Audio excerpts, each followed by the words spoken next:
Hello, good morning mga kamortals. Yan, katatapos ko lang po maglinis ng bahay. It's my off duty today, kaya nanay duties muna ang aking ginawa. Nag-general cleaning ako. Yan, meron na po kaming Christmas tree.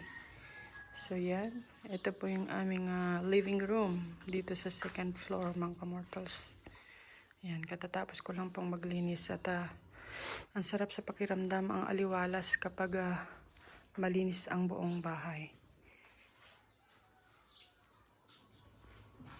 Ito po pala yung aking mga aromatic scented candles na insect repellent na rin mga kamortals. Yan. Ginawa ko siya. Ito yung una kong gawa. Ayan, napudpud na siya. Ginamit namin kagabi. Ayan, ang bango na ng buong kabahayan. Ayan, ito may kulay blue. Buksan natin. Ayan, kulay blue scented candle. Tapos meron tayong kulay violet. Tapos meron tayong pink na pink. Buksan natin. Ayan, kagagawa ko lang nito kagabi mga kamortals.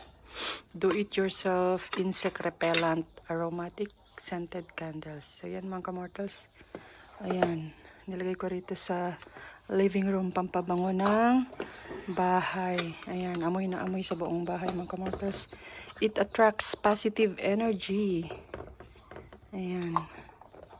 Tapos, nakakaaliwalas ang pakiramdam kapag inaamoy mo siya.